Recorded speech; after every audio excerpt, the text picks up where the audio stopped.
आज नाश्त्यासाठी इडली बनवण्याचे ठरवले होते।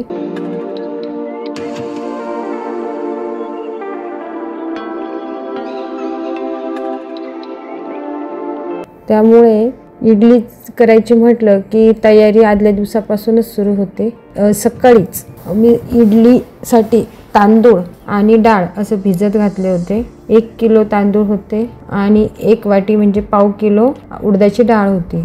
चांगले स्वच्छ तांदूळ धुवून घेतले, डाळही स्वच्छ धुवून घेतली, चांगले पाणी टाकून ते भिजत घातले आणि तांदळासोबतच 1 चमचा मेथी दाणे भिजत घातले। दिवसभर ते भिजले, सकाळी भिजत घातलेले होते हे, त्यामुळे दिवसभर हे छान भिजले आणि आता संध्याकाळ झालेली आहे।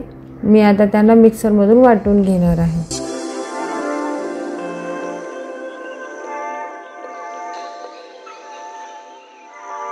आणि मी त्यामध्ये थोडा गरम भात होता संध्याकाळच्या स्वयंपाकात केलेला, तो पण 2 चमचे मी तोही टाकून घेतला आणि वाटून घेतलं। मिक्सरमधून सर्व डाळ आणि सर्व तांदूळ वाटून झाल्यानंतर बघा ते मिश्रण अशा प्रकारे झालेलं आहे।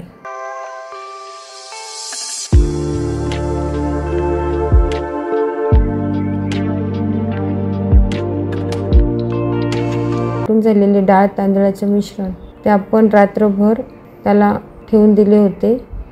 छान ते पीठ आता आंबले आहे। त्याच्यात चवीनुसार मीठ टाकले, रात्रभर ते आंबण्यास ठेवून दिले होते। फुगून येतं ते पीठ छान चांगलं। आणि आता इडली बनवताना इडली पात्राला सर्वात पहिले थोडंसं तेल लावून घेतलेले आहे। नंतर इडलीचं पीठ त्याच्यात टाकले। सर्व प्लेटी अशाच प्रकारे आपल्याला भरून घ्यायच्या आणि इडलीच्या पात्रामध्ये त्या ठेवायच्या। सर्व प्लेट्स आपण तयार करू।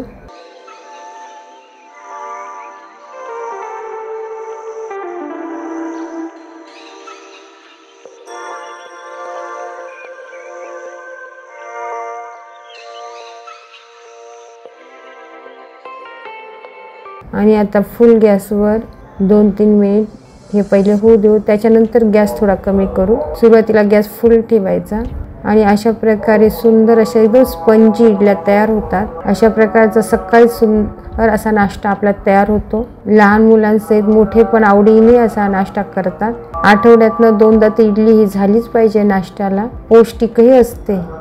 करून बघा, तुमचा अनुभव मला कमेंटमध्ये सांगा। चॅनलला सबस्क्राईब नक्की करा। धन्यवाद।